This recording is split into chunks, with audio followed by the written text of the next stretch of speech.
No one, no dictator, no regime, and no nation should underestimate ever American resolve.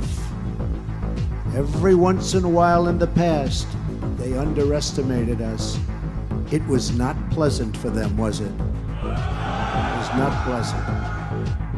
Each of you embodies the warrior creed.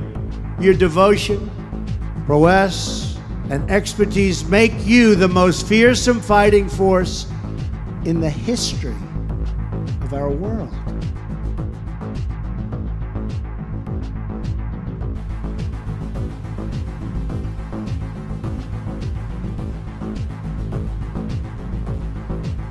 Together with our allies, America's warriors are prepared to defend our nation using the full range of our unmatched capabilities. Start things off with U.S. President Donald Trump's first stop in his Asia tour. Before heading to South Korea on Tuesday morning, he sat down with his Japanese counterpart, Shinzō Abe. The duo saw eye to eye on North Korea's nuclear issue. Kim Young-gil has our top story.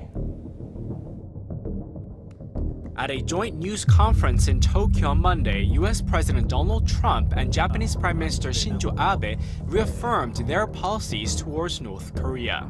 The regime continued development of its unlawful weapons programs, including its illegal nuclear tests and outrageous launches of ballistic missiles directly over Japanese territory, are a threat to the civilized world and international peace and stability. We will not stand for that. The era of strategic patience is over. Japanese Prime Minister Abe said North Korea had dominated their talks and that he and President Trump were both completely on the same page. Abe reiterated that now is not the time for dialogue, but time to maximize pressure on North Korea, as in Japan's new sanctions that will freeze the assets of 35 North Korean groups and individuals. When President Trump arrives in South Korea on Tuesday, he will likely be looking to strengthen Washington's alliance with Seoul and reaffirm their joint push to maximize pressure on North Korea over its nuclear and missile programs. President Moon Jae-in still favors dialogue as the way to defuse nuclear tensions on the peninsula and rules out any military options against Pyongyang.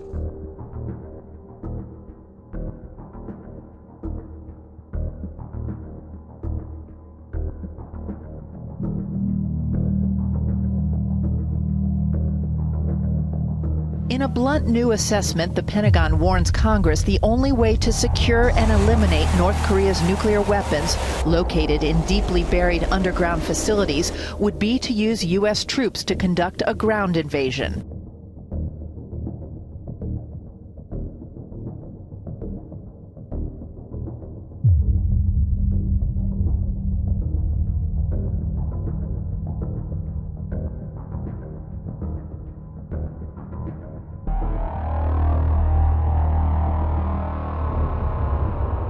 It is the most bleak assessment. I've spent a lot of time reading the intelligence. I've had an opportunity to discuss the situation with Secretary Mattis. I believe that an outbreak of war would kill hundreds of thousands of people. According to the letter penned by Rear Admiral Michael Dumont, Vice Director of the Pentagon's Joint Staff, and obtained by the Washington Post, North Korea's response would likely include the use of biological weapons and a long-standing chemical weapons program with the capability to produce nerve, blister, blood, and choking agents.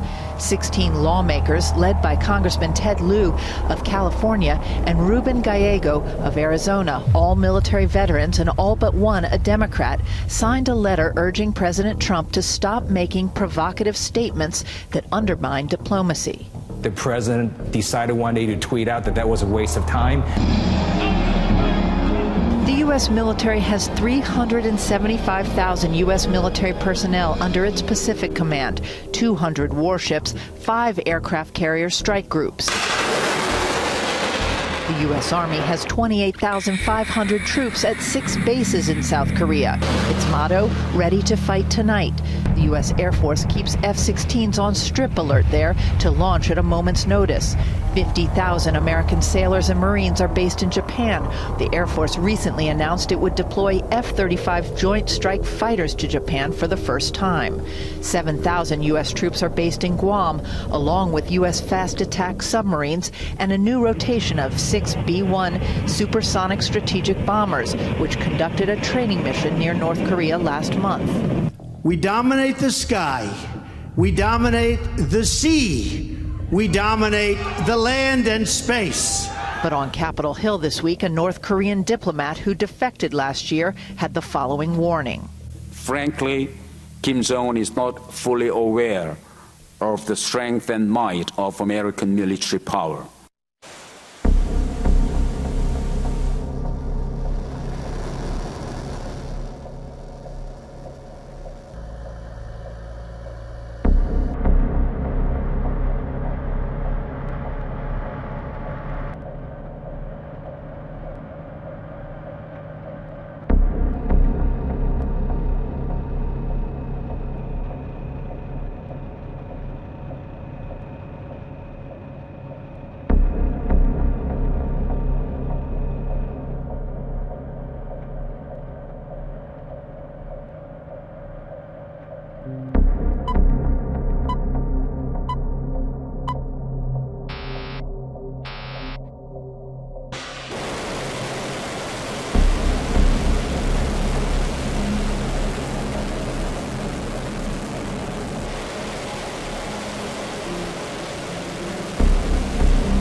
A letter from the Pentagon to members of Congress says that the only way to take out North Korea's nuclear program with, quote, complete certainty would be a ground invasion.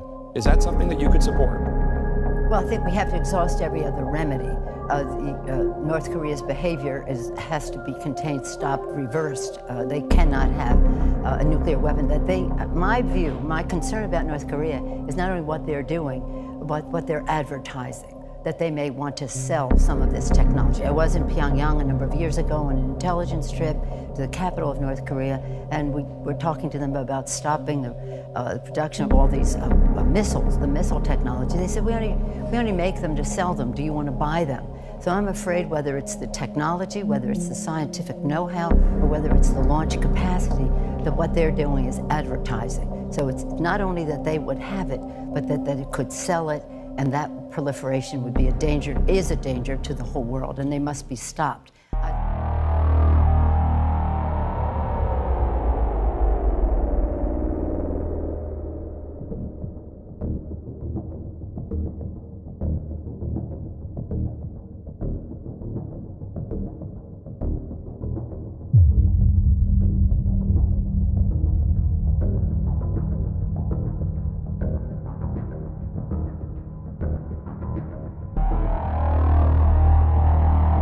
The United States of America stands in solidarity with the people of Japan against the North Korean menace.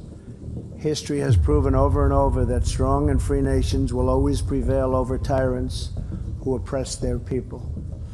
Our powerful and enduring U.S.-Japan alliance includes more than 50,000 members of the United States military stationed right here in Japan.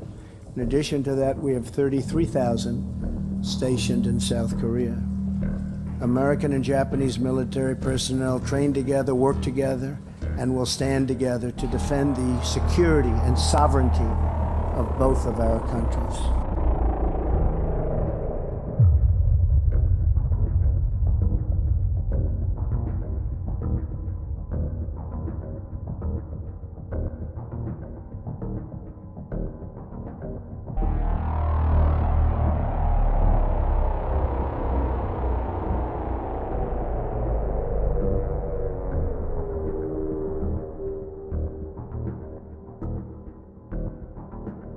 He also said that that was a warning to China. And this is a reversal of decades of American policy where we restrained the Japanese. Now what he's doing is he's saying to China, look, I'm going to use the same tactics that you use. You use North Korea as a proxy against us. I'm going to use Japan as a proxy against you.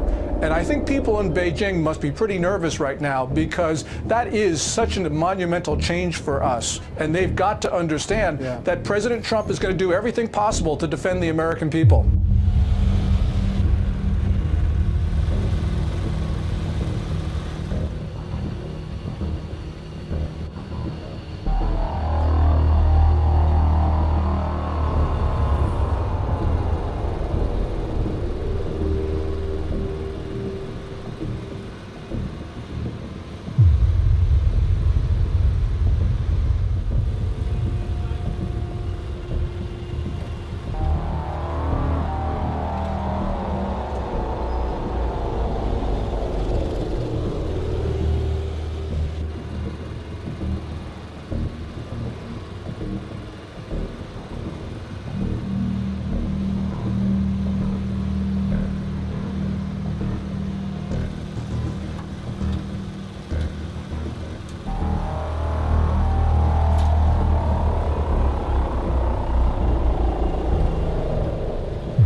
Japanese counterpart Shinzō Abe. The duo saw eye to eye on North Korea's nuclear issue. Ji Myung-gil has our top story. At a joint news conference in Tokyo on Monday, U.S. President Donald Trump and Japanese Prime Minister Shinzō Abe reaffirmed their policies towards North Korea. The regime continued development of its unlawful weapons programs, including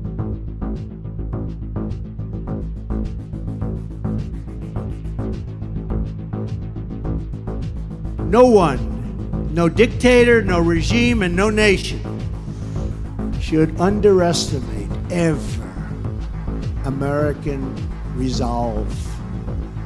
Every once in a while in the past, they underestimated us.